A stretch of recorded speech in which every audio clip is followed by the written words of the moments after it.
Hi, Steve Rogstad, winemaker with Cuvaison Estate Wines. Today we're going to be tasting our 2021 Los Carneros Estate Chardonnay. Cuvaison was founded in 1969 when there were about 29 wineries in Napa Valley. What makes Los Carneros a unique AVA is its proximity to San Pablo Bay.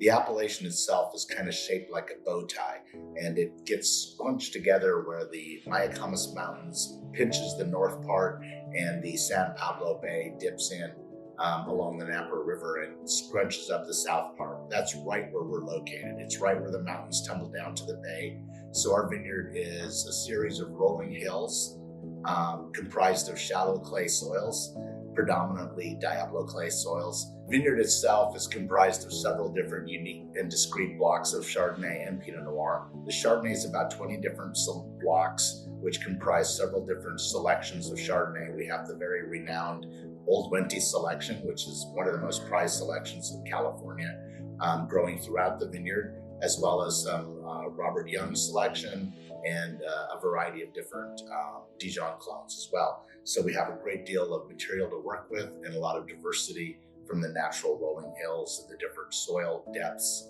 and elevations within the vineyard. The wine itself is vinified in French oak. The wine is completely barrel fermented and aged for about 11 months. During that time, we'll do a traditional batonnage or stirring of the lees to help develop a little bit more richness in the body of the wine.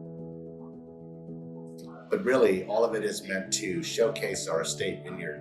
And what I always find from the Los Carneros property is we get this terrific floral element of acacia blossom or orange blossom, along with some just really beautiful stone fruit characteristics, along with some nice citrus notes as well. So think of apricot, lemon, some nectarine, some white peach. These would all be the sorts of notes that you would typically find in our Los Carneros Estate Chardonnay. The 2021 vintage itself was a very cool growing season after a quite dry winter.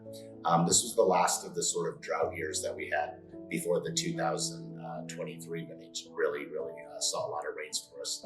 The 21 was a very shy bearing vintage with great concentration.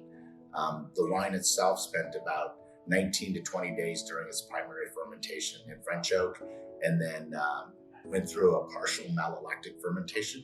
We always modify how much ml the wine goes through because we don't want the wine to become flabby and short on the finish. We want to really retain the acidity, which is a hallmark of this cool climate site, and really carry those flavors along with a bright kind of acid finish.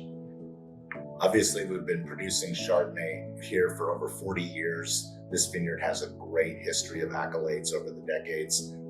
This wine in particular has received 3 different scores of 90 plus from Wine Enthusiast, Wine Spectator, and James Suckling. And I think they've appreciated what I described earlier, which is just a great classic Los Carneros Chardonnay with just a beautiful sense of place.